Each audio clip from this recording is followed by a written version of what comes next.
My name is Adnan Salihovic, and my presentation was over GMOs. So what are GMOs? GMO stands for genetically modified organisms.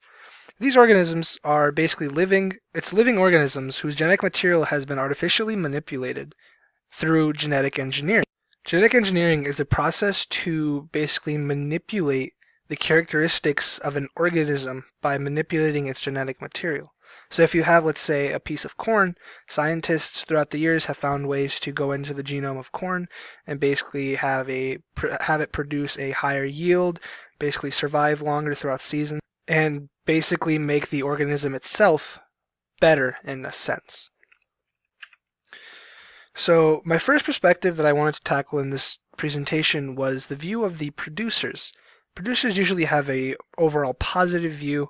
It just kind of just drives money. If they can produce more of a substance, they get more money in return. Producers, some of their main ways of thinking of GMOs are basically you can genetically modify corn or crops to be in natural pesticides. So they wouldn't have to purchase pesticides and they would have a greater yield in the end, which the next point is yield increase.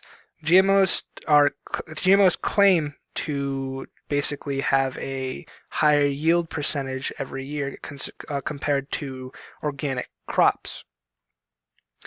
Another claim that producers make is better taste. Now, better taste is more of a opinion. It can vary from person to person. Like for instance, if I like corn and you don't, there's bias there. I can like one thing while another person likes something else, and it'll just be completely different. So the better taste claim it's just an opinion based. You can't really guarantee that at all. Monsanto is a company that mostly produces genetically modified seeds, and they claim that GMO seeds can help farmers around the world meet the increasing demand for food.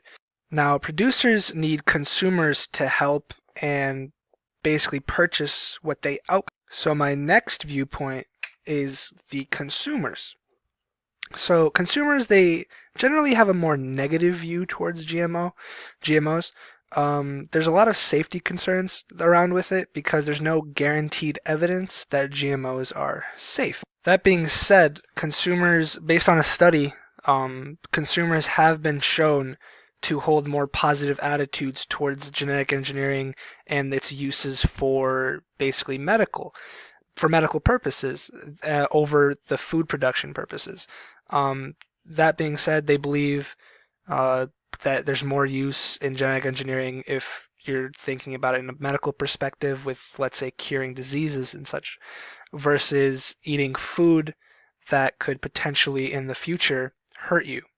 A majority of consumers, based on a study done in Sweden by the National Food Agency there, they claim that a majority has moral and ethical doubts about eating genetically modified foods, and they do not perceive the attributes like taste or lower prices to be beneficial enough to purchase such food. Yet there are some consumers that claim that the lower prices of the food can really help out governments who are not fortunate enough to have enough food for all of their population. That's where my next topic is. That's where my next viewpoint is. My next viewpoint is countries. For countries, I didn't use anything specific. I used continents. Looking at the North American continent, countries like Canada and the United States, they have already approved the growing of genetic GMOs, which means that they're more of a positive viewpoint, while countries within the EU believe that they don't need such advancements in technology because their farmers already make enough food for everyone to be fed well. Their hunger is not as bad as countries within, let's say, Africa. Africa has a lot to benefit from GMOs.